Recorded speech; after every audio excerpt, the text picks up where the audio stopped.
Пайғамбарлар падишасы Абдулла. Тоғызы бір төбе, ол бір төбе. Hazreti Пайғамбардың саллаллаху алейхи вассалам әкесі Абдулла жайлы мағлұматтар өте аз. Оның көркем мінезі мен жүріс-тұрысына сымбаты сай жігіт болғаны айтылады.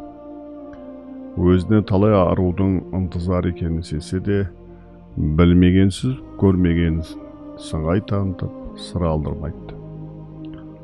Ұлының отау құрар жасқа жеткенін байқаған әке оған жар таңдап, қалыңдық іздестіреді. Әбдімұтталиптің өмірлік тәжірибесі жар таңдау секілді жауапты істе кәдесіне жарап, Бәні Зухра тайпасының ақсақалы Уахб ибн Әбдіманаптың қызы Әминаны ұлына лайық көріп айттыра барады. Уахб Әбдімұтталиптің бұл өтінішін қуана қарсы алды. Амандық саулатқан соң Уахб: "Уа бауырым, бұл ұсынысты сен келмес бұрын естідік. Әминаның анасы өткен түнде түсінде үйімізге әлде бір нұрлы сәуленің енгенін, айналаның жап-жарық болып кеткенін көріпті. Мен де бүгін түнде түсіме бабамыз Ибрахим пайғамбар еніпті. Маған Әбдімұтталиптің ұлы Абдулла мен қызың Әминаның некесін қидым. Сен де ризашылығыңды бергейсің" деді. Уахбтың қызы Әмина ибалды, инабатты болып өсті. Әрі тегі жағынан да Құрайш қыздар арасында жұлдызы жоғары тұратын. Қай жағынан да Абдуллаға лайық жар. Жасы 14-тегі Әминаның толған айдай толысып тұрған шағы бұл. Абдулла болса 24-тегі қылшылдаған жігіт. Абдулла үйленгеннен кейін бірнеше айдан соң аяғы ауыр әйелін тастап, Палестина мен Сирияға сауда жүргізу мақсатымен аттанды. Қайтарда Ясриб деген немере әпкелеріне соқты. Аяқ астынан науқасқа шалдығып, елінен жырақта дүниеден озды. Бүкіл Мекке халқы қара жамылып аза тұтты. Қыршыннан қиылған жастың ажалы көпшілікті, әсіресе аяулы жары Әминаны есеңгіретіп кетті. Әмина ханым сүйікті жарының артынан естіген елдің сай сүйегін сырқыратып, беліңе белбеу жарасып, арғы әлемге асығып, кеттің ғой, кеттің қырасып, артыңда қалды мен жасып деп жоқтау айтты.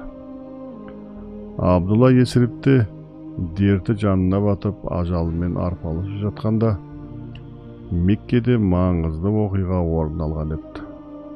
Соңғы пайғамбардың келуіне байланысты Мекке тосын құбылыстарға толы болды. Піл жылы Хазіреті Мұхаммед саллаллаху алейхи вассалам дүниеге келмей тұрып, яғни ақыр заман пайғамбарының келу қарсаңында күткендер мен білетіндер үшін бірнеше мұғжизауи оқиғалар орын алды. Уақыт сынаптай сырғып, екі әлем сардары саллаллаху алейхи вассалам дүниеге келетін сәті жақындағанда, оның келетін сездіретін бірнеше оқиғаның бірі Құрандағы бір сүреге арқау болған піл оқиғасын атауға болады. Ол уақытта Йеменнің билігі Абраха атты бір хабаштық эфиопиялық патшаның қолында болатын. Хабаштан патшасына Нәжаси аты берілетін. Абраха Йеменді Нәжашидің атынан басқарып отырған. Хабаштанның араб түбегіндегі ықпалын жоғалтпау үшін арабтарды қажылық ғибадатынан бас тартқызуды көздеген еді.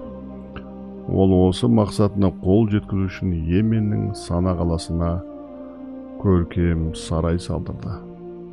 Оның құрылысына Сәбә патшайымы Бәлқистен қалған мәрмәрларды пайдаланды.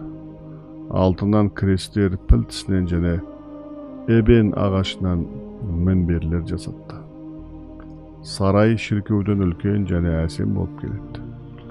Санадағы сарайдың құрылысы біткенде салтанатты ашылу рәсім болды. Сол кезде Абраха Нәжашиге хат жазды. Ұлы мәртебелім, сізден бұрын ешқандай патшаға нәсіп болмаған сарай соқтырдым. Бүкіл араб халқының осы сарайға тәу етуіне қолымнан келгенше күш саламын. Арабтардан сарайға келгендер болды. Алайда олар тек көріп қайту үшін алыстан ат артып келіп, оның құрылысын, мәрмәрларын, қалай безендірілгенін және басқа да аса қымбат жабдықтарды таңдай қағып тамсанғанымен сарайда ғибадат етуге ниеттері жоқ еді. Ешқайсысы Қағбаны тәрк еткен жоқ. Абраха соған қайткен күнде де Қағбаны құртуды ойға алған болатын.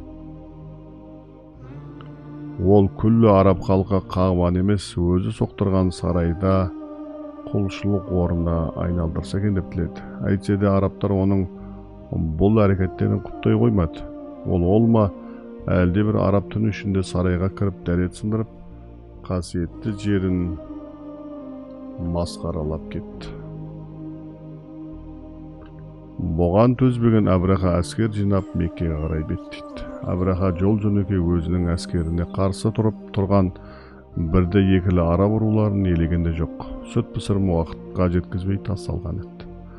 Осынау жер қайысқан қалың қолдың қолбасшысы Абраха Нәжашиден талап еткен соң, сол уақыттың ең қуатты соғыс құралы болып саналатын пілдер әскерін бастап Меккеге қарай келе жатты.